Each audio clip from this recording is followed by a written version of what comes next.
नमस्कार दोस्तों, जय श्री महाकाल। तो दोस्तों आज के इस वीडियो में हम देखने वाले हैं करियर के बारे में। मतलब आज के इस वीडियो में आप डॉक्टर कैसे बन सकते हैं, इंजीनियर्स कैसे बन सकते हैं, चार्टेड अकाउंटेंट कैसे बन सकते हैं, सर हमको यूट्यूबर बनना है कैसे बन सकते हैं, आप ब्लॉगर कैसे बन सकते हैं। आपके पास करियर के कई सारे जो ऑप्शंस हैं जिसमें से सिर्फ आपको एक ऑप्शन चूज करना है। तो इस वीडियो के बाद आपके दिमाग में जितने भी कंफ्यूजन वाले जो करियर्स होंगे वो सारे आपके क्या हो जाएंगे, एकदम क्लियर। तो दोस्तों सबसे बेसिक चीज तो ये है कि इस वीडियो को देखने के बाद मैं आपसे इस चीज की गारंटी तो नहीं देता हूं कि आप डॉक्टर बन जाएंगे या इंजीनियर बन जाएंगे या कलेक्टर बन जाएंगे, लेकिन एक बात आपसे जरूर कहना चाहूंगा कि इस वीडियो को देखने के बाद आपके दिमाग में जो कंफ्यूजन होगा वो कंफ्यूजन क्या हो जाएगा, एकदम दूर। तो दोस्तों बने रहिएगा इस पूरे वीडियो में, क्योंकि थोड़ा सा लेंथी जरूर हो सकता है, थोड़ा सा वीडियो बड़ा जरूर हो सकता है, लेकिन आपके लिए बहुत फायदेमंद होने वाला है। बने रहिएगा। तो दोस्तों सबसे पहले हम स्टार्ट करते हैं कि सर करियर जब हम चूज करते हैं तो सबसे पहले कौन कौन से हमारे पास पैटर्न होते हैं, करियर को चूज करने के क्या क्या हमारे पास पैटर्न होते हैं। तो सबसे पहले दोस्तों हम बात करें अगर, तो हमारे पास सबसे पहला जो ऑप्शन होता है वो ये होता है कि सर हमारे 10th में या 12th में सर इतने परसेंटेज बने हैं। तो हम सबसे पहले डिस्कस करते हैं परसेंटेज वाले पर कि सर हमारा जो 10th में ना सर 60% बना था। तो भैया 60% बना था तो सर हमको क्या लेना चाहिए। तो 60% बना था इसका मतलब ये नहीं है कि आप आर्ट लोगे या फिर आप कॉमर्स लोगे या फिर आप मैथ्स लोगे। आपको परसेंटेज बेस पर कभी भी डिसाइड नहीं करना है कि आपको कौन सा सब्जेक्ट लेना है। मैं सबसे पहले बात कर रहा हूं कि भैया यदि आप 10th क्लियर कर लिए हैं और 10th क्लियर करने के बाद यदि आप कोई सा सब्जेक्ट लेने का चूज करने की सोच रहे हैं और आपके दिमाग में यदि ऑप्शन आ रहा है कि सर हमारे परसेंटेज इतने बने हैं तो क्या मैं ये सब्जेक्ट ले सकता हूं, तो सबसे पहले तो दिमाग में परसेंटेज वाली बात हटा देना। क्योंकि यदि आपका 60, 70, 50 या मैं कहूं कि यदि आपको सप्लीमेंट्री भी आ रही है तो भी आप आसानी से कोई सा भी सब्जेक्ट चूज कर सकते हैं। आपको इसके बारे में बिल्कुल नहीं सोचना है कि हम परसेंटेज बेस पे अपने सब्जेक्ट को सिलेक्ट करेंगे। 80% वाला आर्ट भी ले सकता है और 50% वाला मैथ्स भी चूज कर सकता है। तो दोस्तों सबसे पहले तो आपको परसेंटेज वाला जो ऑप्शन है इसको पहले कैंसिल करना है कि हमको परसेंटेज बेस पर किसी करियर को चूज नहीं करना है। दूसरा है पेरेंटियल प्रेशर। आपने कई बार सुना होगा कि जो पेरेंट्स होते हैं ना वो अपने बच्चों को प्रेशर करते हैं, लेकिन मैं कुछ हद तक मेरा मानना है कि वो सही भी है।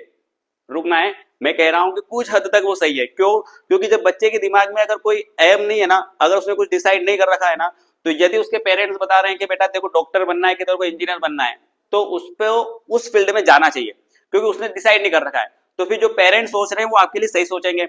लेकिन यदि आपने डिसाइड कर रखा है कि नहीं, पापा ने बोला था कि डॉक्टर बनना लेकिन मेरे को नहीं बनना है, मेरे रिश्तेदार ने बोला था कि मेरे को इंजीनियर बनना है लेकिन मेरे को नहीं बनना है, मेरे को उसने कहा था कि चाहिए बनना है, मेरे को नहीं बनना है, लेकिन आपने अगर डिसाइड कर रखा है कि मेरा एम है सर एक्टर बनना, तो भैया आप एक्टिंग की फील्ड में जाओ। फिर आप ये सारे जो प्रेशर आपको लग रहे हैं वो प्रेशर को आपको बिल्कुल भी नहीं लेना है।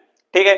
दूसरा आपके पास है ट्रेंड। भैया ये एक बड़ा मतलब एक अभी जो चल रहा है, जैसे कि रातों रात स्टार बनना, तो भैया एक अच्छी से रील बनाई, अगर फेमस हो गए तो अपना काम हो गया। लेकिन ये यहाँ पर जो सिलेक्शन के या कह सकता हूं कि जो सक्सेस होने के जो चांसेस है ना वो 0.1% है। तो यहां पर आपका करियर थोड़ा सा क्या हो सकता है, बन जाएगा, इसकी कोई गारंटी नहीं है। तो ट्रेंड पर हमको नहीं जाना है। ट्रेंड पर तो जैसे अभी ट्रेंड जो चल रहा है वो थोड़ा सा दौर अलग है, क्योंकि आपको अगर सक्सेस होना है तो कम से कम आपको 6 से 7 साल किसी भी फील्ड में देना पड़ेंगे, तब जाकर के आप एक अच्छी पोजीशन पर आओगे। ये जो रील बना करके या किसी अच्छी चीज में अगर जाकर के आपके अगर वीडियो चल गया और आप फेमस हो गए तो बहुत कम चांसेस है। दूसरा है आपके पास मनी। सर मैंने डिसाइड कर रखा है कि मेरे को पैसा कमाना है, क्योंकि पैसा कमाते हैं तो सारा करियर सेट हो जाता है। लेकिन दोस्तों मैं आपको एक चीज बताता हूं, कई बार ऐसा भी होता है कि किसी जॉब में पैसा तो होता है लेकिन सेटिस्फेक्शन नहीं होता है, क्योंकि जब हमारा मन ही नहीं करता है कि हमको एक काम करना चाहिए, लेकिन हमारा इंटरेस्ट किसी और काम में है, हमको पैसा मिल रहा है। आपने सपोज करो कि आप बैंक की आपने जॉब करी, आपको पास अच्छा खासा पैसा आ रहा है, लेकिन सपोज करो कि आपको बैंक की जॉब करने में इंटरेस्ट नहीं है, तो फिर वो आपको पैसा बिल्कुल बोरिंग लगेगा।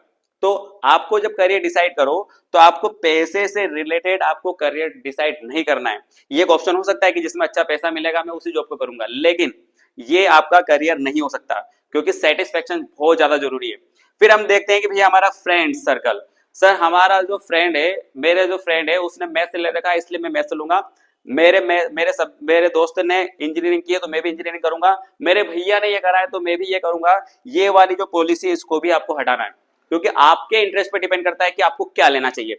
तो फ्रेंड डिसाइड नहीं करेगा, आपके फ्रेंड के अकॉर्डिंग आपको नहीं चलना है। हो सकता है कि उसका मैथ्स अच्छा, उसने मैथ्स से ले लिया हो, और आपका मैथ्स वीक हो तो आपको मैथ्स से नहीं लेना है, ठीक है। तो फ्रेंड के अकॉर्डिंग नहीं चलना है। दूसरा है भैया पर्सनल एस्पिरेशंस। यदि आपको लगता है कि यार मेरा एस्पिरेशन, या मेरे को ऐसा लग रहा है कि यार क्रिकेटर बनना चाहिए था, विराट कोहली को देखो कितना मेरा बड़ा नाम है, कितनी बड़ी फेम है, लेकिन दोस्तों यदि आपको क्रिकेट खेलना आता ही नहीं है, कभी आप क्रिकेट खेलने गए ही नहीं, क्योंकि बहुत सारे मतलब कॉम्पिटिशन है वहां पर, तो आपको पर्सनल एस्पिरेशन जरूर हो सकता है, आपको लग सकता है कि यार मेरे को इस फील्ड में जाना चाहिए था, लेकिन उस फील्ड में पहले से ही बहुत कॉम्पिटिशन है, तो थोड़ा सा एस्पिरेशन जरूरी है।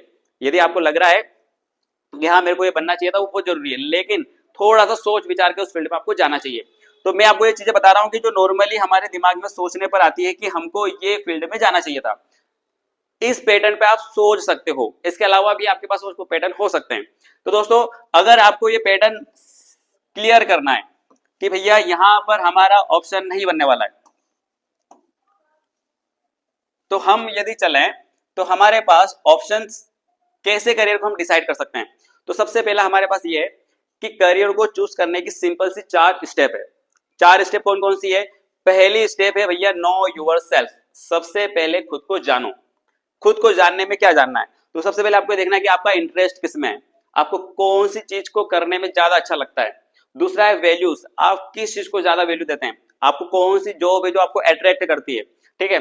फिर ये स्किल्स, उसके बाद आपको देखना है कि क्या आपके अंदर उस जॉब से रिलेटेड या उस करियर में, उस फील्ड में जाने के लिए आपके पास कोई सी स्किल है। जैसे कि मैं टीचर हूं तो मेरे को पढ़ाना बहुत अच्छा लगता है, ये मेरी स्किल्स है। तो ऐसे ही आपको भी डिसाइड करना है कि क्या आपके अंदर कोई सी ऐसी स्किल है जिसको कि आप डेवलप करके बहुत अच्छा अपना करियर उसमें बना सकते हैं। दूसरा एसेट्स। कई बार दोस्तों ऐसा होता है कि हमारे पास सारी चीजें होती है लेकिन हमारे पास पैसा नहीं होता है, हमारे पास रिसोर्सेज नहीं होते हैं। तो एसेट्स और रिसोर्सेज बहुत ज्यादा जरूरी है। तो सबसे पहले देख लें कि अपने आप को जानना, अपने आप के आसपास के बैकग्राउंड को जानना, उसके बाद डिसीजन लेना। तो पहला स्टेप आपके है कि भैया खुद को जानना है। दूसरा डिसीजन ये है कि एक्सप्लोर पॉसिबिलिटीज। जब आप खुद को जान लें, आप थोड़ा सा सेट हो जाएं, फिर आप देखें कि क्या हम नया कर सकते हैं, क्या क्या उस फील्ड में और पॉसिबिलिटीज है जिसके बेसिस पर हम अपना करियर बना सकते हैं, और कुछ नया ट्राई करना। क्योंकि जो परंपरागत जो तरीके से जो चल रहा है वो तो चलता रहेगा, लेकिन क्या आप उसके उस फील्ड के अंदर कुछ नया ट्राई कर सकते हैं, तो वो आपको जरूर ट्राई करना चाहिए। तीसरी जो स्टेप आपकी रहने वाली है वो होने वाली आपकी मेक चॉइस। जैसे आपने एक्सप्लोर पॉसिबिलिटी देख लिया, आपकी पॉसिबिलिटी आपको समझ में आ गई, उसके बाद आपको देखना है कि आप क्या चॉइस कर रहे हो, आपका गोल क्या सेट कर रहे हो। आपका जैसे आप गोल सेट करोगे, गोल सेट करने के बाद उसके लिए आपको एक प्लानिंग करना है। क्या करना है आपको? एक प्लानिंग। और प्लानिंग करने के बाद आपने गोल सेट कर लिया है, प्लानिंग कर ली है, लेकिन प्लानिंग को एग्जीक्यूट यदि नहीं करा, क्योंकि कई बार ऐसा भी होता है कि बहुत सारे बैठे बैठे प्लानिंग तो कर लेते हैं कि यार मैं ये कर लूंगा, मैं वो कर लूंगा, मैं वो कर लूंगा, लेकिन वो सिर्फ दिमाग में ही रह जाती है। उसको एग्जीक्यूट करने की बारी जब आती है तो एग्जीक्यूट नहीं हो पाती है। तो हमको सबसे पहले देखना है कि हमने जो प्लानिंग करी है, हमने जो गोल सेट करा है, उसके लिए हम एग्जीक्यूट कर रहे हैं कि नहीं कर रहे हैं, उस प्लानिंग को एक्शन में ला रहे हैं कि नहीं ला रहे हैं। तो सिंपल सी आपको 4 स्टेप फॉलो करना है। सबसे पहले अपने आप को जानना है। दूसरा आपके लिए है कि आपकी जो पॉसिबिलिटीज है उस फील्ड के अंदर क्या नया हो सकता है वो आपको देखना है। फिर आपको उस फील्ड से रिलेटेड आपने गोल बना लिया कि मेरे को इस पोजीशन पर जाकर के रुकना है, और उसके बाद फिर आपको उस प्लानिंग कर उसको क्या करना है? एग्जीक्यूट करना है, उसको आगे आपको क्या करना है? बढ़ाना है। तो दोस्तों सबसे पहले हमने ये देखा, फिर हम देखते हैं कि जैसे कि मैंने आपको बताया कि करियर को चूज करने में क्या क्या बेसिक जो एरर है वो क्या आती है। एक तो आता है आपका पेरेंटियल प्रेशर, क्योंकि पेरेंट्स जब प्रेशर करते हैं तो उसमें बच्चा डिसीजन ले लेता है कि भैया हमको ये करियर बनाना है, तो पेरेंटियल प्रेशर पर आपको क्या करना है? करियर चूज नहीं करना है। दूसरा आपका पीयर प्रेशर, मतलब आपके जो फ्रेंड्स वगैरह हैं उनके बेसिस पर आप आपका करियर चूज कर रहे हो, तो ये बिल्कुल गलत है। तीसरा है आपके पास भैया मोबिलिटी, मतलब अब हम देखें कि भैया जो भीड़ जिधर जा रही है, जिधर सारे लोग जा रहे हैं उधर हमारा करियर बनाएंगे, ये भी आपके लिए घातक सिद्ध हो सकता है दोस्तों। फिर आपका प्रोफेशन, यदि आप मेडिकल्स या इंजीनियर्स कह सकते हैं कि डॉक्टर और इंजीनियर्स बनना चाहते हैं, तो प्रोफेशनल जॉब में अगर जाना चाहते हैं तो वो भी हो सकता है, लेकिन एक बार आपको देखना है कि करियर हमारा क्या हो सकता है। फिर हमको देखना है कि एक्सप्लोर पॉसिबिलिटीज, है ना। यदि आप गवर्नमेंट जॉब को एड्रॉप करने गवर्नमेंट जॉब में जाने वाले हैं या किसी प्राइवेट सेक्टर में जाने वाले हैं, तो वो भी आप चूज कर सकते हैं।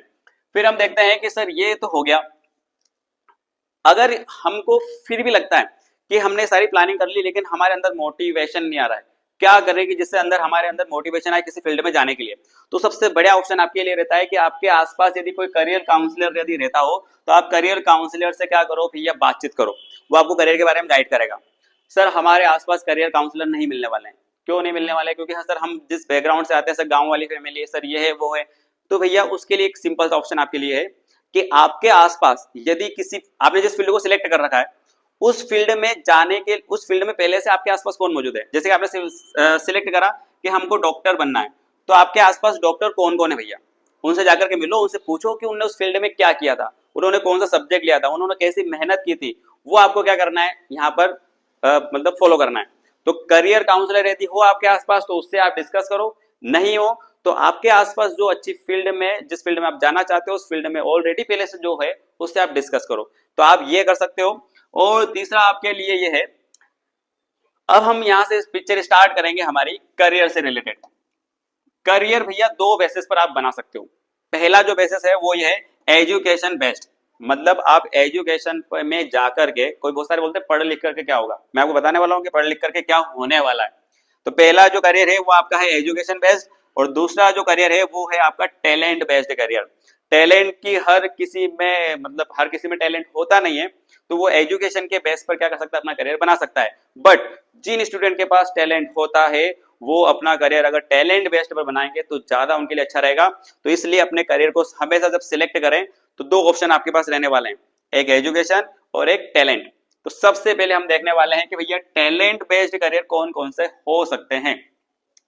तो दोस्तों नॉर्मली हमको देखने को मिलता है कि टैलेंट कई प्रकार के होता है स्टूडेंट में, लेकिन उनको बाहर कैसे लाएं, क्योंकि कई बार उसके लिए एक सिंपल सा तरीका क्या है, उसके लिए सिंपल सा तरीका है कि पहले भैया 2 से 4 घंटे आप बैठो, अपने आप को देखो। जैसा कि मैंने आपसे कहा था कि अपने आप को जानना है।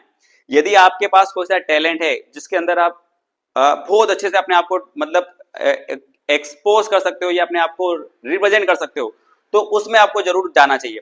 जैसे कि मैं आपसे कहूं कि अगर टैलेंट बेस्ड करियर की बात करें जो अभी ट्रेंड में चल रहे हैं, देखा जाए तो ब्लॉगर।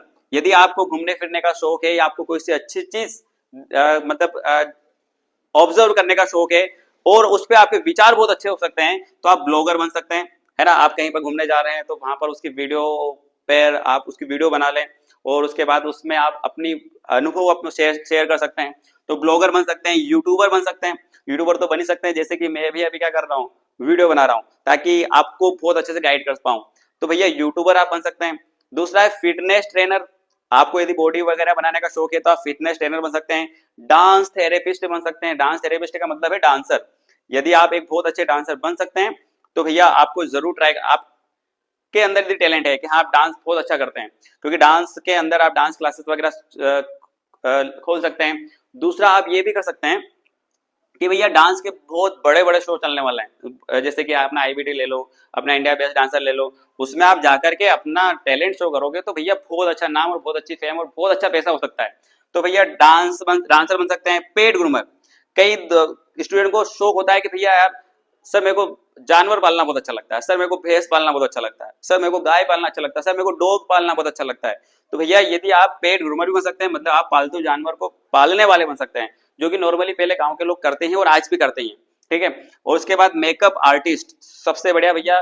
कई सारे सोचते हैं कि भैया मेकअप आर्टिस्ट सिर्फ गर्ल्स के लिए है, लेकिन ये बिल्कुल गलत है, क्योंकि गर्ल्स के अलावा आप बॉयज भी इस फील्ड में जा सकते हैं, क्योंकि बहुत अच्छा स्कोप है, अच्छा खासा पैसा भी है। पार्लर यदि आपका अच्छा चल गया तो भी आपके पास अच्छा पैसा हो जाएगा, ठीक है। पर्सनल शॉपर बन सकते हैं, वही भैया आपके यदि पूरे पूछते नहीं यदि दुकान है, यदि आपके दादा ने या फिर आप ही अगर चाहते हैं कि सर मेरे को नया बिजनेस स्टार्ट करना है, मेरे को नई शॉप स्टार्ट करना है, तो आप आपकी खुद की दुकान खोल सकते हैं। सेलिब्रिटी मैनेजर बन सकते हैं भैया, क्योंकि सेलिब्रिटी के कई सारे इवेंट्स होते हैं, कई सारे फंक्शन में उनको जाना होता है, उनकी कई सारी स्पीच वगैरह बहुत सारी चीजें होती है, तो उनके मैनेजर बनकर उनके पर्सनल एडवाइजर बन सकते हैं। दूसरा है इमेज कंसल्टेंट बन सकते हैं, क्योंकि आपने देखा होगा कई सारी जो नेता नगरी होती है उनके पास टाइम नहीं होता है, ठीक है, तो उनके आप इमेज कंसल्टेंट बन सकते हैं, या हम कह सकते हैं कि भैया पीए बन सकते हैं, ठीक है। वेडिंग प्लानर बन सकते हैं, सबसे बढ़िया ऑप्शन हो सकता है आपके लिए, जो थोड़ा सा इन चीजों में इंटरेस्ट रखते हो कि भैया किसी के यहाँ शादी है, आपको उसकी पूरी प्लानिंग करना है, क्योंकि जिसके यहाँ शादी होती है ना उसके यहाँ थोड़ा सा भैया बहुत ज्यादा काम होता है, वो सारी चीजें हैंडल नहीं कर पाता है, तो आप उसके क्या बन सकते हैं, वेडिंग प्लानर बन सकते हैं।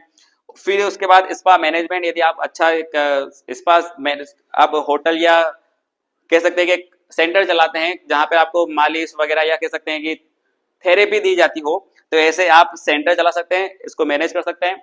एप्लीकेशन मेकर बहुत अच्छा स्कोप है भैया। एप्लीकेशन मेकर में इसमें कई सारे डिप्लोमे वगैरह भी होते हैं 2 या 3 साल के, वो डिप्लोमा भी आप कर सकते हैं, ठीक है। तो एप्लीकेशन मेकर आप बन सकते हैं।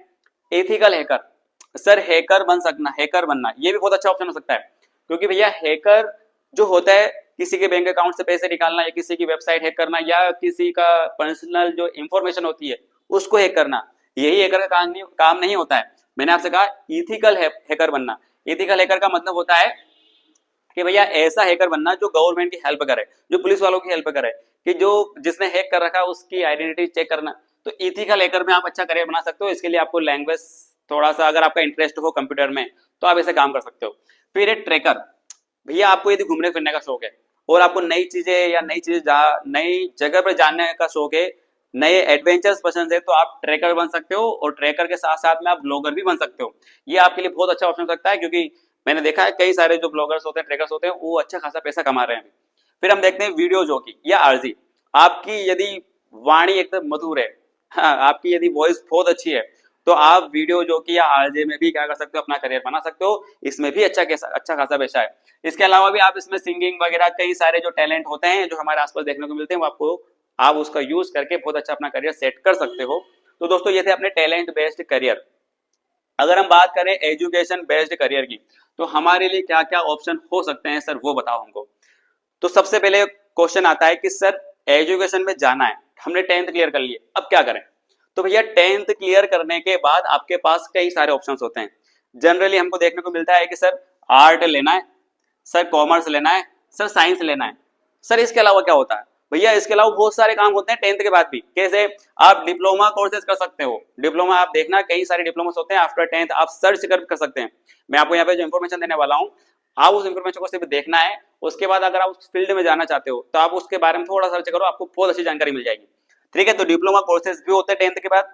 मर्चेंट नेवी में यदि आप जाना चाहते हो तो मर्चेंट नेवी बहुत अच्छा ऑप्शन हो सकता है आपके लिए 10th के बाद ही। गवर्नमेंट जॉब्स की भी आप तैयारी कर सकते हो, जैसे कि पुलिस कांस्टेबल्स हो सकती है, एसएससी से रिलेटेड हो सकती है, जीडी हो सकती है, ठीक है। तो गवर्नमेंट जॉब में भी आप आफ्टर 10th जा सकते हैं। और एक और जो बहुत सारे बच्चे होम साइंस, गृह विज्ञान, इसमें क्या है भैया, होम साइंस बहुत अच्छा ऑप्शन हो सकता है, क्योंकि इसके अंदर भी कई सारे वैसे तो मैथ्स वाले जो होते हैं, बायो वाले जो होते हैं, वो होम साइंस की बीएससी करते हैं, मैं बताऊंगा अभी आपको आगे इस वीडियो में। लेकिन ये 10th के बाद भी अच्छा ऑप्शन हो सकता है ना। इसके अंदर आपकी हेल्थी डाइट से रिलेटेड आपकी हेल्थी फैमिली कैसे हो सकती है ना, बहुत सारी चीजें होती है होम साइंस के अंदर, उसमें आप जा सकते हैं। पैरामेडिकल, भैया पैरामेडिकल जो होते हैं, पैरामेडिकल सिलेबस के अंदर वो सिलेबस आता है, जैसे कि आपने डॉक्टर्स वगैरह देखें, डॉक्टर वगैरह के साथ में बहुत सारे जो उनके कंपाउंडर हो गया, ओटीटी जो हो गया, एक नर्स हो गई। तो पैरामेडिकल जो कोर्सेज होते हैं, डीएमएलटी होती है, मैं बताऊंगा आगे, वो बहुत सारे कोर्सेज होते हैं, वो करके भी आप क्या कर सकते हो, अपना करियर सेट कर सकते हैं। डिफेंस फील्ड में आ जा सकते हैं आफ्टर 10th के बाद ही। उसके बाद आप सर्टिफिकेट्स कर सकते हैं जो आपको ऑनलाइन भी मिल सकते हैं, या फिर किसी इंस्टीट्यूट से आप कंप्यूटर से रिलेटेड सर्टिफिकेट कर सकते हैं, ठीक है। साइंस तो आप ले ही सकते हैं, है ना। फिर HSC वोकेशनल कोर्स भी होते हैं जो हाई सेकेंडरी, जो कि कुछ गवर्नमेंट जो होती है कुछ स्टेट्स में होते हैं, जैसे कि महाराष्ट्र में होते हैं, जो कि मतलब कह सकते हैं कि आफ्टर 10th के बाद आप 11th 12th में जो सब्जेक्ट लोगे उसके लिए कुछ कोर्स होता है, उस पर उसके बेसिस पर एग्जाम होती है। फिर ITI जो नॉर्मली अभी आपको आसपास देखने को मिल सकते हैं। फिर है पैरामिलिट्री। पैरामिलिट्री का मतलब मैं आपको बता दूं कि पैरामिलिट्री का मीनिंग यहाँ पे ये होता है कि जैसे कि आपने CI है ना, CISF के बारे में अगर सुना हो, CI है ना, SF, उसके बाद फिर आपका BSF हो सकता है। तो बहुत सारी ऐसी फील्ड हैं जो पैरामिलिट्री से रिलेटेड है, आप इसके बारे में सर्च करना, कई सारे ऑप्शन आपके लिए इसमें हो सकते हैं। फिर अगर हम देखें तो हमारे पास सबसे पहला ऑप्शन आता है कि सर अगर हमने 10th में के बाद आर्ट ले लिया तो क्या करना है। तो भैया आर्ट में सर क्या क्या होता है हमको तो ये भी नहीं पता है। तो सबसे पहले हम देखते हैं कि 10th में यदि आप आर्ट लेते हो तो क्या क्या ऑप्शन है। तो भैया आपके पास 11th जैसे आपके पास आएगा ना, उसके अंदर आपके पास 5 सब्जेक्ट होने वाले हैं। 5 सब्जेक्ट कौन कौन से हो सकते हैं, तो आप जियोग्राफी ले सकते हो, आप हिस्ट्री ले सकते हो, आप पॉलिटिकल साइंस ले सकते हो, आप साइकोलॉजी ले सकते हो, आप इकोनॉमिक्स ले सकते हो, आप फिजिकल एजुकेशन में कई सारे कोर्सेज होते हैं वो आप सिलेक्ट कर सकते हो। आप मीडिया स्टडीज में जा सकते हो, इसके अंदर भी जर्नलिज्म वगैरह के सिलेबस होते हैं वो आप सिलेक्ट कर सकते हो, है ना। फैशन में जा सकते हो, डिजाइनिंग में जा सकते हो, म्यूजिक में जा सकते हो, और हिंदी, इंग्लिश, संस्कृत जो कि ऑप्शनल होते हैं, ये 2 सब्जेक्ट तो आपको इसमें से सिलेक्ट करने ही होते हैं। मतलब टोटल जो 5 सब्जेक्ट होते हैं, 5 सब्जेक्ट में से इन सारे सब्जेक्ट में से आप कोई से भी 3 सब्जेक्ट सिलेक्ट कर सकते हो, और 2 सब्जेक्ट आपको यहाँ से लैंग्वेज पेपर के क्या करना है, सिलेक्ट करना है। इस प्रकार से आपके पास टोटल कितने सब्जेक्ट हो जाएंगे, 5, जो कि आप 11th के आर्ट में ले सकते हैं। तो दोस्तों यदि आप आर्ट लेते हैं तो ये आपके पास ऑप्शन होंगे। दूसरा है कि सर आर्ट तो ले लिया, इसके बाद हमारे पास क्या ऑप्शन है, क्योंकि सर आर्ट के बाद करेंगे क्या। तो भैया इतने सारे ऑप्शन है ना आपके पास आर्ट के बाद, क्या आप भी देख करके कंफ्यूज हो जाएंगे कि सर आर्ट फील्ड में इतने सारे ऑप्शन है। बिल्कुल, सबसे पहला काम तो भैया आप डिप्लोमा कर सकते हैं, है ना, 2 इयर्स का होता है, आर्ट के बाद ही कर सकते हैं आप 12th के बाद, ठीक है। लेबोरेटरी टेक्नीशियन बन सकते हैं, है ना। लेबोरेटरी कई प्रकार के होते हैं, उसके अंदर यदि आप 3 साल का डिप्लोमा कर लेते हैं तो DMLT, वो भी आप आर्ट के बाद कर सकते हैं, तो आप टेक्नीशियन बन सकते हैं। इंश्योरेंस एजेंट बन सकते हैं, ठीक है। होटल मैनेजमेंट के कोर्सेज में जा सकते हैं, एयर होस्टेस के कोर्सेज में आप जा सकते हैं, ठीक है। कुछ पायलट से रिलेटेड लाइसेंस वगैरह होते हैं, जो कि मैं कह सकता हूँ कि आप अगर ड्राइवर अच्छे से बनना चाहते हैं तो वो तो आप नॉर्मली बन सकते हैं, वो आपका एक टैलेंट भी हो सकता है। अगर हम देखें कि भैया सर आर्ट में हम क्या क्या कर सकते हैं 12th के बाद, तो 12th में आर्ट के बाद आपके पास और भी कई सारी चीजें हैं, जैसे कि मैं आपको बताऊं कि भैया आपके पास BA कर सकते हैं। BA आपके पास एक बहुत अच्छा ऑप्शन हो सकता है, BA हो सकता है, BBA हो सकता है, BBA के बाद आप MBA कर सकते हैं, ठीक है। लेकिन दोस्तों उसके अलावा भी अगर आप आर्ट के बाद कॉल सेंटर जॉब पे जाना चाहते हैं तो वहां भी जा सकते हैं। फॉरेन लैंग्वेज, आपको पता है कई सारी यूनिवर्सिटी होती है जो फॉरेन की लैंग्वेज, जैसे जापानीज हो सकती है, अमेरिकन हो सकती है, तो आप फॉरेन लैंग्वेज में डिप्लोमा कर सकते हैं, जो कि बहुत यूजेबल है और बहुत अच्छा खासा पैसा आप इसके अंदर कमा सकते हैं। दोस्तों एक और ये ऑप्शन होता है कि आप अगर 12th के बाद, यदि आपने आर्ट ले लिया है, 12th कर लिया है, 12th के बाद आप क्या कर सकते हैं, तो 12th के बाद यदि आप BA LLB करते हैं, BA LLB टोटल 5 साल का कोर्स होता है, और उस 5 साल के कोर्स में आप बहुत अच्छे लॉयर बन सकते हैं। तो ये आपके लिए बहुत अच्छा ऑप्शन हो सकता है, ठीक है। तो इसको आपको देखना है। उसके बाद एक नया सिलेबस है BSW मतलब सोशल वर्क से रिलेटेड है, बैचलर इन सोशल वर्क। यदि आपके यहाँ आपके आसपास बहुत अच्छे अच्छे जो सोशल इवेंट होते होंगे, उन इवेंट में यदि आप अच्छे से भागीदारी अपनी देना चाहते हैं, तो भैया आप BSW और उसके बाद MSW का 2 साल का कोर्स करके बहुत अच्छे से इसके अंदर भी आप इनकम अपने कर सकते हैं। फिर आपके पास ऑप्शन और भी बहुत सारे हो सकते हैं कि भैया आप फैशन डिजाइनिंग में डिप्लोमा कर सकते हैं, है ना, इंटीरियर डिजाइनिंग डिप्लोमा बन सकते हैं, बी आर्किटेक्ट में जा सकते हैं, जिसके लिए मैथ्स कंपलसरी है, बट मैथ्स अगर आपने ले लिया है उसके बाद आप अगर आर्ट से भी बी आर्किटेक्ट बनना चाहते हो तो बन सकते हैं। फिर हम देखते हैं कि भैया ये ICW के कुछ फाउंडेशन कोर्स है वो आप कर सकते हैं। फिर अगर आपको और भी इसके अलावा लग रहा है कि सर इसके अलावा अगर हम ग्रेजुएशन कर लेंगे उसके बाद क्या है, तो भैया सबसे इंपॉर्टेंट जो आपने सुना होगा कि क्या भैया तू कलेक्टर है, कलेक्टर कैसे बनना है, तो भैया आर्ट वाले जो स्टूडेंट्स हैं, आर्ट वाले जो स्टूडेंट है उनके लिए बहुत अच्छी अपॉर्चुनिटी ये होती है कि वो कलेक्टर बन सकते हैं। कैसे, क्योंकि MPPSC और UPSC जो एग्जाम्स होते हैं उसका जो सिलेबस होता है वो लगभग आरटी के सिलेबस के जैसा ही होता है। तो आपके लिए बहुत अच्छा एक ये हो सकता है कि आप सिविल सर्वेंट बन सकते हैं। तो सिविल सर्वेंट यदि आपको बनना है तो आपके लिए बहुत अच्छा ऑप्शन हो सकता है कि भैया आप आर्ट लें, 11th में 12th में आर्ट करें, उसके बाद आप MPPSC या UPSC एग्जाम क्लियर करें, क्योंकि ये किस प्रकार से होती है, क्या पैटर्न होता है, ये आप ऑनलाइन सर्च करके निकाल सकते हैं, ठीक है। उसके बाद आप बन जाएंगे direct collector, deputy collector, SDM, IPS, है ना, SP वगैरह, DIG जो भी रैंक होती है वो सारी आपको यहाँ से मिल जाएगी। आप BA करने के बाद MBA कर सकते हैं, ठीक है।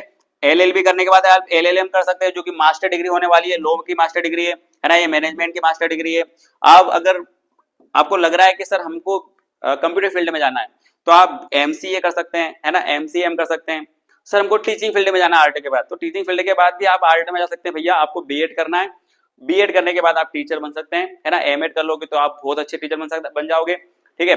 फिर एक सर कि हमको एंकरिंग करना है सर न्यूज चैनल में, तो उसके लिए आपको बहुत अच्छा ऑप्शन आपके लिए है बैचलर इन क्या है, जर्नलिज्म।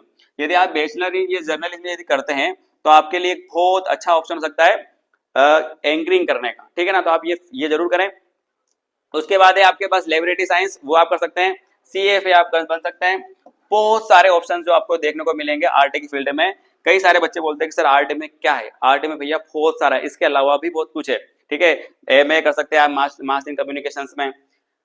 फिर अगर हमारे पास ऑप्शन आता है कि सर अगर हम आर्ट नहीं लें तो फिर इसके अलावा कौन सा अच्छा सब्जेक्ट, तो आपके पास अगला जो सब्जेक्ट होने वाला है वो होने वाला है एग्रीकल्चर, जिसके अंदर बहुत अच्छा करियर है और बहुत कम स्टूडेंट्स को सिलेक्ट करते हैं, बट इसके अंदर ऑप्शन बहुत सारे हैं और करियर बहुत अच्छा है। ठीक है, इसके अंदर भी जो 5 सब्जेक्ट होते हैं उसमें आप एग्रोनॉमी, कृषि विज्ञान, यदि आप किसान हैं और आपको किसानी बहुत अच्छी फसल करना बहुत अच्छा लगता है तो आप एग्रीकल्चर लें। एग्रीकल्चर में एग्रोनॉमी होती है किसान के लिए। ठीक है, हॉर्टिकल्चर होता है, इसके अंदर मतलब आपके जो बागान होते हैं, जो मतलब कह सकते हैं कि जो गार्डन वगैरह होते हैं उसके अंदर फूल वगैरह किस प्रकार के लगा सकते हैं, वो सारी चीजें हो सकती है। सोइल साइंस हो सकता है, मिट्टी का विज्ञान हो सकता है भैया, कि मिट्टी के बारे में जानना हो। और मैं कह रहा हूँ ना कि एग्रीकल्चर फील्ड में यदि आपको जाना हो तो आपको उससे रिलेटेड चीज मिलेगी, है ना। सोइल साइंस हो सकता है, प्लांट पैथोलॉजी हो सकती है कि भैया जो पौधे वगैरह होते हैं उसके अंदर कौन कौन सी बीमारियां होती हैं उनके बारे में जानना, आपको कितने प्रकार के पौधे होते हैं, तो ये प्लांट पैथोलॉजी आप कर सकते हो। एनिमल हस्बेंड्री, आप पशुपालन में जा सकते हैं, है ना, ये सब्जेक्ट इसमें सिलेक्ट कर सकते हैं। फिर आपके पास फॉरेस्ट्री, जंगल से रिलेटेड आप कुछ जो सिलेबस होता है वो आप पढ़ सकते हैं। इसके साथ में आप एग्रीकल्चर में बायो भी सिलेक्ट कर सकते हैं भैया, बायोलॉजिकल भी पढ़ सकते हैं जो कि आपको एग्रीकल्चर में काम आएगी। ठीक है, फिर इसके बाद 2 ऑप्शनल सब्जेक्ट तो आपको लेना है, इन 5 में से कोई से 3 सब्जेक्ट आपको सिलेक्ट करना है, 2 यहाँ से आप ऑप्शनल उठा सकते हैं। तो इस प्रकार से आपका जो एग्रीकल्चर है वो भी आपका क्लियर हो जाएगा। सर एग्रीकल्चर तो ले लेंगे, उसके बाद क्या करेंगे, तो एग्रीकल्चर के करने के बाद भैया आपके पास बहुत सारे ऑप्शन है। पहला ऑप्शन तो ये है कि आप जैसे आप 12th क्लियर करते हैं, 12th करने के बाद आपको एग्रीकल्चर एक एग्जाम लेता है ना, जो एग्जाम कंडक्ट करवाता है वो है AIEEA, है ना, all India entrance exam of admission. ये एक एग्जाम लेता है PAT करके, वो एग्जाम यदि आप क्लियर कर लेते हैं तो उसके बाद आपको किसी अच्छे कॉलेज में बैचलर डिग्री करने का मौका मिलेगा। जैसे कि यहाँ पर 4 साल की BSc इन एग्रीकल्चर, ठीक है, 2 साल का डिप्लोमा होता है एग्रीकल्चर के अंदर वो, फिर आपके पास सर्टिफिकेट्स होते हैं 1-1 साल के, वो आप कर सकते हैं। फिर आपके पास एक 4 साल की बीटेक भी होती है हॉर्टिकल्चर में, वो आप कर सकते हैं किससे, एग्रीकल्चर से। 3 साल की BSc ऑनर्स एग्रीकल्चर में होती है, BSc हॉर्टिकल्चर साइंस होता है, ये बैचलर डिग्री है। ठीक है, ये 4 साल की बैचलर डिग्री है जो कि फिशर्स के लिए हो सकती है। ये एग्रोनॉमी जो कृषि विज्ञान के लिए 4 साल की डिग्री हो सकती है, फॉरेस्ट के लिए 4 साल की डिग्री हो सकती है, और भी कई सारे ऑप्शंस आपके लिए उसमें हो सकते हैं। तो ये आपके लिए बहुत अच्छी एक चीज हो सकती है जिसके अंदर आप आपका करियर क्या कर सकते हो, सेट कर सकते हो, क्योंकि इस फील्ड में बहुत कम स्टूडेंट आते हैं इसलिए मौका ज्यादा होता है। तो आपको इसके बारे में जरूर सोचना चाहिए कि एग्रीकल्चर में यदि आप जाते हैं आफ्टर 12th के बाद तो कई सारे ऑप्शंस है, अगर आप ये एग्जाम क्लियर कर लेते हो तो आपको एक अच्छा कॉलेज मिल जाएगा। सर एग्रीकल्चर तो हो गया, और कौन सा सब्जेक्ट होता है, तो एक और होता है भैया कॉमर्स।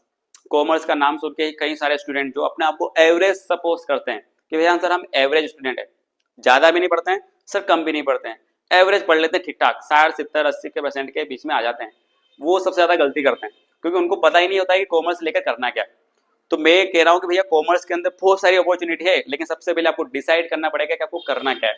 तो कॉमर्स में अगर हम देखें तो कॉमर्स में कौन कौन से सब्जेक्ट हो सकते हैं, जनरली जो देखने को मिलते हैं कॉमर्स में, जब हम 11th में आएंगे तो 11th में हमारे पास कौन कौन से सब्जेक्ट होंगे, तो भैया एक तो अकाउंटिंग होगा, अकाउंट होगा, बिजनेस होगा, इकोनॉमिक्स होगा, स्टैटिक्स होगा, मैथमेटिक्स होगा, इंफॉर्मेटिव प्रैक्टिस होगा। टोटल इतने हमारे पास सब्जेक्ट होने वाले हैं। कई सारे बच्चे जो होते हैं कि भैया कॉमर्स ले लो, मैथ से छुटकारा मिल जाएगा, बहुत गलत स्टूडेंट है भैया। क्योंकि भैया अगर आप अकाउंटिंग कर रहे हैं तो मैथ्स तो आना है, क्योंकि मैथ्स ऐसा सब्जेक्ट है जो आपका आर्ट में भी पीछा नहीं छोड़ेगा। ठीक है ना, तो मैथ्स तो आपको करना ही है। तो अकाउंटिंग जिसके अंदर थोड़ा बहुत कैलकुलेशन मैथ्स से रिलेटेड जरूर आएगा। बिजनेस स्टडीज जो कि कंपलसरी है, तो ये दोनों सब्जेक्ट तो आपको कॉमर्स में कंपलसरी होने वाले हैं। उसके बाद आपके पास 4 सब्जेक्ट जो हैं, इसमें आपको एक सब्जेक्ट क्या करना है, सिलेक्ट करना है। अब एक सब्जेक्ट आप कॉमर्स प्लस इको ले सकते हैं, कॉमर्स प्लस आप स्टैटिक्स ले सकते हैं, कॉमर्स प्लस आप मैथमेटिक्स ले सकते हैं, या कॉमर्स प्लस आप इंफॉर्मेटिव प्रैक्टिस ले सकते हैं। उसके बाद आपको 2 सब्जेक्ट जो कि इसमें से सिलेक्ट करना है, संस्कृत, इंग्लिश और हिंदी, वो आपके 2 सब्जेक्ट यहाँ से हो जाएंगे। तो टोटल आपको कितने सब्जेक्ट हो गए भैया, 5। तो सबसे पहले आपको देखना है कि कॉमर्स में इतने सारे सब्जेक्ट होते हैं। कई सारे स्टूडेंट जो होते हैं वो नॉर्मली बेसिक जो कह सकते हैं कि नॉर्मल प्लेन कॉमर्स लेते हैं, उनके पास आता है इकोनॉमिक्स। ठीक है, कई सारे बच्चे बोलते हैं सर हमको बैंकिंग में जाना है, तो भैया बैंकिंग में जाना है तो मैथ्स जरूर लेना, कॉमर्स प्लस मैथ्स जरूर लेना। जो भी स्टूडेंट बैंकिंग में जाना चाहता है वो कॉमर्स प्लस मैथ्स लेकर ही जाएंगे तो ज्यादा अच्छा रहेगा, ये जरूर सोच कर रखें। किसी स्टूडेंट को यदि कंप्यूटर फील्ड में इंटरेस्ट है तो उसके लिए बहुत अच्छा ये है कि भैया कॉमर्स प्लस आईपी ले, वो क्या लेगा, वो कॉमर्स प्लस आईपी। यदि कॉमर्स प्लस यदि आईपी लेगा तो उसको कंप्यूटर फील्ड में जाने में हेल्प मिलेगी। तो जो भी स्टूडेंट कॉमर्स ले रहे हैं वो जरूर ध्यान रखें, यदि बैंकिंग सेक्टर में जाना है तो कॉमर्स प्लस मैथ्स लें, कंप्यूटर फील्ड में जाना है तो भैया कॉमर्स प्लस आईपी लें। और यदि नॉर्मली भैया सिलेक्ट एनालिटिक वाली यदि फील्ड में जाना है, एनालिसिस वाली फील्ड में, तो आप स्टैटिक्स जरूर लें, ये ध्यान रखना। ये कॉमर्स के लिए कुछ ऑप्शंस है। यदि आपने 12th में कॉमर्स ले लिया है, अब इसके बाद क्या करना है सर, इसके बाद क्या क्या ऑप्शन है? तो आपके पास बहुत सारे ऑप्शन होते हैं। सबसे पहला तो जो नॉर्मली बच्चे करते हैं वो करते हैं भैया बीकॉम। क्या करते हैं? बीकॉम। तो सबसे पहले हमारे पास ऑप्शन आता है बीकॉम। लेकिन बीकॉम करने के भी भैया बहुत सारे तरीके होते हैं, है ना, बहुत सारे उसके पास ऑप्शंस होते हैं। भैया बीकॉम जो है वो BAF मतलब अकाउंटिंग एंड फाइनेंस में जाना हो उसके लिए कर सकता है। बीकॉम में BBI मतलब बैंकिंग और इंश्योरेंस फील्ड में जाना हो तो आप कर सकते हो, है ना। BFM मतलब बैचलर इन फाइनेंशियल मार्केट, है ना, फाइनेंशियल मार्केट में आप जा सकते हैं। फिर आपके पास बीकॉम जो कि एक plain commerce, bachelor of commerce एक प्लेन सब्जेक्ट हो सकता है, ठीक है।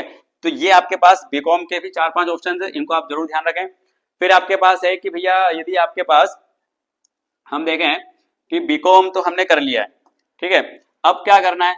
तो बीकॉम के अलावा सर कोई ऑप्शन है हमारे पास? तो बिल्कुल जरूर है। आप कुछ प्रोफेशनल कोर्स में जा सकते हैं कॉमर्स के बाद। प्रोफेशनल कोर्स कौन कौन से होते हैं? तो भैया आपको सभी को ध्यान होगा कि हमारे जो गवर्नमेंट है ICAI, है ना, इंस्टीट्यूट ऑफ, है ना, चार्टेड अकाउंटिंग, है ना, वो एक एग्जाम कंडक्ट करवाता है जिसमें अगर आपके अच्छे मार्किंग होती है तो आप CA, CS, CMA, CFA, CPM, CBM और CRIM, ठीक है, इस प्रकार से उसके अंदर क्या होती है मतलब एक लेवल होता है, जैसे आपकी मार्किंग होती है उस मार्किंग पर आप या फिर आपके इंटरेस्ट के हिसाब से भी आप इसमें चूज कर सकते हैं। तो सबसे बढ़िया है कि भैया जो कॉमर्स वाले स्टूडेंट है वो इन फील्ड को जरूर ध्यान रखें, जो कि एक टॉप लेवल की एक प्रोफेशनल फील्ड है। एक है भैया CA, उसके बाद CS, CMA, है ना, कॉस्ट मैनेजमेंट और अकाउंटेंट्स। ये थोड़ा सा मतलब एक कहते हैं कि थोड़ा सा इजी जरूर है लेकिन बहुत अच्छी फील्ड है। CFA चार्टेड फाइनेंशियल एनालिस्ट बन सकते हैं आप। CPA, है ना, सर्टिफाइड पब्लिक अकाउंटेंट बन सकते हैं आप। CBM सर्टिफाइड बैंक मैनेजर बन सकते हैं आप। और CRIM certified risk and insurance manager आप बन सकते हैं। तो ये भैया प्रोफेशनल कोर्स हैं जो ICAI द्वारा करवाया जाता है। लेकिन इस एग्जाम को थोड़ा सा अगर आप इस एग्जाम को क्लियर करना चाहते हैं तो इसके लिए आपको तैयारी करना पड़ेगी। कम से कम 1 साल या 2 साल को आपको बहुत अच्छे से तैयारी करोगे, तब जाके अगर आपने वो एग्जाम क्वालिफाई कर लिया तो आप बहुत अच्छे से अपना करियर सेट कर सकते हैं। तो भैया ये तो आपके पास हो गया प्रोफेशनल कोर्स। सर इसके अलावा जिसके अलावा मैंने आपको जैसे बताया कि आप बीकॉम या इस फील्ड में जाते हैं, BBA भी कर सकते हैं, है ना, ध्यान रखना। जो हमने आर्ट की फील्ड देखी है वो कॉमर्स वाले सारे सिलेक्ट कर सकते हैं। जो आर्ट वाले जिस फील्ड में जाते हैं वो सारी फील्ड वाले कॉमर्स वाले कैप्चर कर सकते हैं, कॉमर्स वाले वहां जा सकते हैं। अगर आप देखें कि भैया बिजनेस और मैनेजमेंट में कुछ डिप्लोमा होते हैं वो आप कर सकते हैं, ठीक है। बैंकिंग सेक्टर में आप जा ही सकते हैं क्योंकि कॉमर्स से है तो आपका बिल्कुल जा सकते हैं, लेकिन इसके लिए आपका मैथ्स और इंग्लिश बहुत अच्छे होना चाहिए, ठीक है। CA मैंने आपको प्रोफेशनल कोर्स बता दिए हैं। केबिन क्रू ट्रेनिंग सेंटर में आप जा सकते हैं, है ना। Computer hardware, networking, software, animation, graphics, अगर आपका इसमें इंटरेस्ट है तो आप अपना करियर इसके अंदर सेट कर सकते हैं। डिजाइनिंग, फैशन डिजाइनिंग, इंटीरियर या ज्वेलरी इस टाइप की जो डिजाइनिंग होती है उस फील्ड में आप जा सकते हैं। एजुकेशन में आप जा ही सकते हैं, टीचिंग फील्ड में जा ही सकते हैं। इवेंट मैनेजर बन सकते हैं, फाइनेंशियल मैनेजमेंट बन सकते हैं, होटल मैनेजमेंट का आप एक अच्छे सिलेबस कर सकते हैं, ह्यूमन रिसोर्स मैनेजमेंट में जा सकते हैं, है ना, इंपोर्ट एक्सपोर्ट मैनेजमेंट में जा सकते हैं। बहुत सारे जो मैनेजिंग कोर्स होते हैं उसमें भी आप आपका करियर सेट कर सकते हैं। लैंग्वेज कोर्स आप फॉरेन या इंडियन की लैंग्वेज कोर्स करके भी आप आपका करियर सेट कर सकते हैं। मार्केटिंग मैनेजमेंट, रिटेल मैनेजमेंट, बहुत सारे मैनेजमेंट, टैक्सेशन मैनेजमेंट, ये एक बहुत अच्छा सिलेबस आपके लिए हो सकता है, ठीक है। ट्रेवल एंड टूरिज्म में जो मैनेजमेंट होता है या आपका सेंटर चला सकते हो आप, इसमें भी आपका करियर क्या कर सकते हो, सेट कर सकते हो। तो ये है भैया कॉमर्स के लिए, है ना। बीकॉम, BBA के अलावा आप CA, CS जो मैंने आपको प्रोफेशनल बताए वो, और उसके अलावा आप इस फील्ड में भी आपका क्या कर सकते हो, करियर बना सकते हो। अब बारी आती है साइंस वालों की। अब साइंस की फील्ड के अंदर कई सारे स्टूडेंट कंफ्यूज होते हैं। साइंस मतलब बायो समझ लेते हैं। तो भैया साइंस के अंदर आपके पास 2 सब्जेक्ट होते हैं, एक होता है आपके पास PCB और एक होता है PCM। PCB का मतलब होता है फिजिक्स, केमिस्ट्री और बायो। मतलब यदि आपने PCB लिया है साइंस के बाद बायो लिया है तो आपको फिजिक्स, केमिस्ट्री तो आएगा ही आएगा, साथ में आपके पास आएगा बायो। और 2 ऑप्शनल सब्जेक्ट हिंदी इंग्लिश के अलावा आप संस्कृत भी ले सकते हैं, है ना। ये आपके लिए कई सारे बच्चे इसके अंदर करियर बनाना नहीं चाहते, लेकिन इसके अंदर की आपके पास बहुत अच्छी अपॉर्चुनिटी हो सकती है संस्कृत के अंदर। तो आप बायो के साथ में ये 3 सब्जेक्ट होने ही है। अगर PCM लेते हैं तो फिजिक्स, केमिस्ट्री और मैथ्स, ये आपके लिए होने वाला है। 2 ऑप्शनल होंगे हिंदी इंग्लिश, और साथ में क्या होने वाला है आपके पास संस्कृत। यहाँ तक कि आप IT भी सिलेक्ट कर सकते हैं, ठीक है। ये डिपेंड करता है कि आपके स्कूल में उस फैसिलिटी है या नहीं। तो सर हमने साइंस ले लिया 11th में, हमने अब क्या करना है? तो भैया आपको 11th और 12th पीसीएम है, पीसीबी आपने जो ले रखा है आपको करना है। एक और चीज, आप पीसीएम पीसीबी के अलावा आप दोनों को कंबाइन करके पीसीएमबी भी आप क्या कर सकते हो, सब्जेक्ट ले सकते हो, जिसके अंदर मैथ्स और बायो, फिजिक्स, केमिस्ट्री चारों आ जाएंगे। इसके लिए आपके पास क्या हो जाते हैं, ऑप्शन खुल जाते हैं। ठीक है, तो भैया साइंस ले लिया आपने, साइंस के बाद से अब क्या करेंगे, 12th हो गया, उसके बाद क्या? तो 12th करने के बाद मैं आपको बता दूं कि जो सबसे पहली जो चॉइस होती है बच्चों की, वो होती है जो कि एक रीजनेबल होती है, जिसमें ज्यादा पैसा नहीं लगता है, वो होती है आपकी बीएससी वाली field, bachelor in science, bachelor of science. तो सबसे पहले आपको क्या करना है, बच्चों को ये मैं देखा है कि बैचलर ऑफ साइंस में कई सारी ब्रांचेस होती है, लेकिन ब्रांचेस के बारे में पता नहीं होता है। तो सबसे पहले आपको मैं आपको बता दूं कि मैंने जो ब्रांचेस यहाँ पे लिख रखी है, इसके अलावा भी कई सारी ब्रांचेस बीएससी की होती है। आपके कॉलेज पे डिपेंड करता है कि वो कॉलेज में कौन कौन सी ब्रांचेस है। जैसे कि बायोटेक्नोलॉजी, जो बायो वाले जा सकते हैं, बॉटनी हो सकता है, केमिस्ट्री हो सकता है, कंप्यूटर साइंस हो सकता है, मैथ्स वाले जा सकते हैं कंप्यूटर साइंस में, है ना, इसके अंदर आपका अच्छा करियर सेट कर सकते हो आप। कार्डियक केयर टेक्नोलॉजी जो बायो वाले के लिए ऑप्शन होता है। इन्वायरमेंटल साइंस, ये भी बायो वाले के ऑप्शन होता है, लेकिन मैथ्स वाले भी इसमें अप्लाई कर सकते हैं। फूड साइंस बहुत अच्छा स्कोप भैया फूड साइंस के अंदर, है ना। और सबसे main forensic science, forensic science का एक इतनी अच्छी फील्ड है कि इसके अंदर आपका करियर बहुत अच्छे से आप सेट कर सकते हो। जिस आपको यदि इंटरेस्ट है कि भैया मर्डर किस प्रकार से हुआ है, वहां पर वो जो फिंगरप्रिंट मिले वो किसके मिले हैं, इस प्रकार का यदि आपको इंटरेस्ट है जिसमें आप पुलिस की हेल्प कर सकते हैं, तो आप फोरेंसिक साइंस में अपना करियर बना सकते हैं, है ना। हेल्थ केयर और मैनेजमेंट में आप जा सकते हैं, इंफॉर्मेशन टेक्नोलॉजी में आप जा सकते हैं ना, इंफॉर्मेशन टेक्नोलॉजी आईटी सेक्टर में जा सकते हैं, life science, material science, microbiology, कई सारे ऑप्शंस होते हैं। तो आप जब भी बीएससी फील्ड में जाएं तो एक बार जरूर उस कॉलेज की जो जो ब्रांचेस हैं, आपके इंटरेस्ट के हिसाब से अगर उसमें कोई से आपको ब्रांच दिख रही है, उसी ब्रांच को आप सिलेक्ट करें जिसके अंदर ज्यादा स्कोप हो। ठीक है, नर्सिंग हो सकता है, ऑपरेशन थिएटर, फिजिक्स, स्टैटिक्स और सॉइल्स एंड वाटर से रिलेटेड। ठीक है, इतने सारे ऑप्शन होते हैं बीएससी में, ठीक है ना, इनको जरूर आप देख कर जाएं। उसके बाद यह है कि भैया अगर आपने पीसीबी लिया है और आपने सोच रखा है कि सर टॉप क्वालिटी की जॉब कौन सी होती है, तो मैं आपको बता दूं कि भैया पीसीबी यदि लिया है बायो, तो आपको सबसे जो टॉप क्वालिटी की होती है कि भैया जो नीट जो एग्जाम क्लियर करवाता है, नीट जो एग्जाम होती है उसको आप क्लियर करो। उस नीट एग्जाम को क्लियर करने के बाद उसमें अगर आपकी रैंकिंग अच्छी लगती है, तो आपको भैया एमबीबीएस, बीडीएस, बीएचएमएस, है ना, बीएएमएस या बीयूएमएस, ये 5 फील्ड से आप क्या बन सकते हो, डॉक्टर बन सकते हो। क्या बन सकते हो भैया, डॉक्टर। यदि आप ये नीट क्वालिफाई करके किसी अच्छे कॉलेज में आपका सिलेक्शन हो जाता है, तो आप टॉप क्वालिटी के डॉक्टर बन सकते हो। ठीक है ना, जो आप इसके बारे में अगर जानना चाहते हैं तो आप इसके बारे में सर्च जरूर करें। नीट की जो एग्जाम है वो बहुत अच्छे लेवल वाली एग्जाम होती है। इसमें आपको 2 या कहूं कि अगर आप बहुत अच्छा पढ़ रहे हैं तो आप 1 साल के अंदर भी क्लियर कर सकते हैं, मिनिमम 2 साल भी आपको लग सकते हैं। ठीक है, आप वेटरनरी साइंस में जा सकते हैं, एनिमल हस्बेंड्री में जा सकते हैं यदि आपके बायो है और टॉप क्वालिटी में आप जाना चाहते हैं तो। ठीक है, फिर आपके पास कि यदि आपने सर पीसीएम लिया है, पीसीएम लिया है और आपको टॉप क्वालिटी की जॉब देखना है, तो पीसीएम में टॉप क्वालिटी में क्या होता है, तो सबसे पहले वर्ड आता है कि भैया इंजीनियर बनना है, टेक्नोलॉजी फील्ड में जाना है।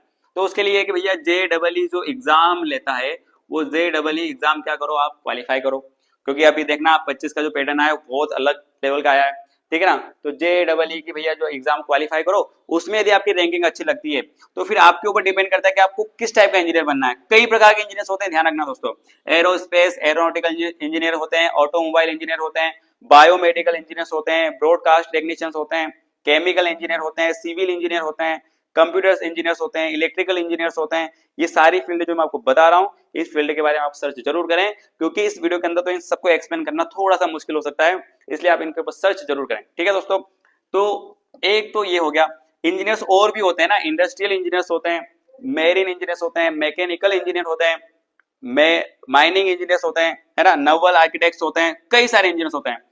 फिर इंजीनियर्स के बाद आपके पास बारी आती है कि भैया ठीक है हमने बीएससी ले लिया या फिर इंजीनियरिंग फील्ड में चले गए, नॉर्मल इंजीनियरिंग करना हो तो आप बीई भी कर सकते हो, जो आपके आसपास कॉलेज में आपको मिल जाएगी। उसके अंदर भी कई सारी ब्रांचेस होती है जो जो आपको मैंने बताई अभी, उसमें भी आप क्या कर सकते हो, अपना करियर सेट कर सकते हो। दूसरा आता है कि भैया पीसीएम और पीसीबी के लिए एक और ऑप्शन क्या होता है, तो वैसे तो देश सेवा में मतलब 10th पास 12th पास किसी भी फील्ड से बच्चा जा सकता है, लेकिन एक अच्छा करियर ऑप्शन आपको अगर बनाना है आपके डिफेंस फील्ड में, तो आपके लिए हो सकता है कि भैया नेवी नेवी या एयरफोर्स में आपका करियर आप सेट कर सकते हो, लेकिन इसके लिए कंपलसरी होता है कि आपके पास पीसीएम होना चाहिए या पीसीबी होना चाहिए, तो आप नेवी एयरफोर्स में आपका करियर क्या कर सकते हो दोस्तों, सेट कर सकते हो। दूसरा है कि आप मेडिकल फील्ड से अगर जाते हो तो मेडिकल पैरामेडिकल वाले जो डिप्लोमा होते हैं या फिर कह सकते हैं कि आपने अगर डिग्री ले रखी है तो भी आपका इसके अंदर करियर सेट कर सकते हो। डिफेंस के अंदर एक अच्छा ऑप्शन ये भी होता है दोस्तों कि भैया 12th के बाद, यदि आपका 12th हो गया है तो 12th के बाद आप एनडीए एग्जाम को क्वालिफाई करो। किसको क्वालिफाई करो आप, एनडीए को, क्योंकि यदि आपने एनडीए एग्जाम यदि क्वालिफाई कर लिए 12th के बाद, क्योंकि इसमें एज लिमिट बहुत कम होती है, इसके बारे में आप सर्च जरूर करना। एनडीए एग्जाम क्वालिफाई कर लेते हो आप तो नेवी और एयरफोर्स में डायरेक्ट लेफ्टिनेंट पोस्ट पे जाते हो, मतलब एक बड़े अफसर के पद पर जाते हो, तो ये आपके लिए बहुत अच्छा ऑप्शन हो सकता है। लेकिन दोस्तों यदि आपके पास ग्रेजुएशन हो गया है, डिप्लोमा डिग्री हो गई है, 3 साल का ग्रेजुएशन या 4 साल की आपका डिग्री हो गई है, उसके बाद यदि आपको डिफेंस में जाना है तो आप एफकेट तैयार कर सकते हो, है ना, एफकेट फील्ड में आप जा सकते हो, ठीक है, एफकेट। और उसके बाद एक और सीडीएस एग्जाम होती है, वो आप क्वालिफाई कर सकते हो। उसमें और इसमें, इन दोनों फील्ड से अगर आप डिफेंस फील्ड में जाते हो तो आपको एक डायरेक्ट ऑफिसर की क्या मिलती है, पोस्ट मिलती है, ठीक है। उसके बाद ये है कि भैया आप मर्चेंट नेवी में जाते हो तो भैया नॉटिकल साइंस, मेरीन इंजीनियरिंग या पीसी अगर ट्रेनिंग में अगर देखें तो सैलून इंजन, है ना, जनरल पर्पस या डेक रेटिंग, ये कई सारे मर्चेंट नेवी के ऑप्शंस होते हैं। उस फील्ड में भी आपका क्या कर सकते हो, आपका करियर बना सकते हो। तो दोस्तों हमने अभी जो देखा है कि हमारे पास करियर के कई सारे ऑप्शंस होते हैं अवेलेबल, लेकिन कई बार क्या होता है कि हमारे पास अच्छे से ये पता नहीं होता कि किस फील्ड में जाने से क्या होने वाला है, गाइडेंस सही से नहीं होती है। तो दोस्तों इस वीडियो को मेरा बनाने का सिर्फ यही मोटिव था कि आपको अच्छे से ये पता लग जाए कि कौन कौन से सब्जेक्ट में कौन कौन सी फील्ड होती है।